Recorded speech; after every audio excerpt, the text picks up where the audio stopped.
کوڕە تو چ جێت لێیە؟ چ جێت لە منداڵانە ڕۆژ هەر تاواری شەوان بەسەر خۆشی لێ من دێتەوە ئەو جەلەوەی ئەترسم تووشی هەبوو دەرمان و شتیوا بیتە نا تووشی شتیوا نابی ئەوەندە ژمەرێ هەستە لەبەر ئەتو چ جێت لێیە؟ زێ تۆ قسەی باش نازانی خراپ لۆ دەکەی ئەتو وا دەینە بەردەوی دەستە بڕ دەرێ هەستە بڕ دەرێ هەستە بڕ لە پێش چاوون با دەبڕ دەرێ دەی هەموو مشکلەکانی خۆت بێ خەسەرە من بابا ئەوەی جێم لێ بۆ ڕاستە چ بۆ کوڕم تۆ خیانەتە لە داکەم کردیا کوڕم ئەوەت لەکوێ زانیت ژنت بە سەداکەم هێنا شتیوانیە کوڕم بابا ژنت بە سەداکەم هێنا کوڕمەوە تپەی بەندیوە تو دانیش پێ بڵێ بابا نەبێنێتت کوژە مەستا لەگوڵە دژمانی وێران کرد پەنسا کوڕم ژیانی مت وێران کرد ئۆتو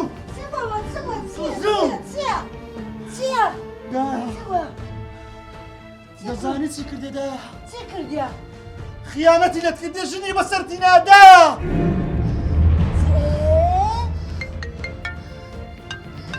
چێوە لە جامی نادەیەوە بدە من شێرزاد ئەو ماڵەکەم بۆ جێهێشتی و چوومە دەرەوەی وڵات ئەلۆ دەزانیەوە چێ بۆ خۆت لە جێنی وەدا وازی لێبینە دەزانیەوە چێ بۆ ژنەکەت بۆ وازی لێبینە ژنەکەت بۆ ڕۆیشتی لە مۆتۆڕیە وازی لێبینە کوڕم وازی لێبینە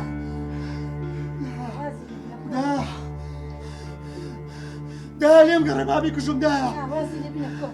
دا لە پیاوچار چی ئەمنی فێرت چ کردایەوە دا ئەوە ژیانی لێوێرا کردا لە پیاوی نێژ و مزگەوتیدا ئەمنی فێرە بار و مەرشم خواردە کردا دا دڵتم خۆش بین و بابم دا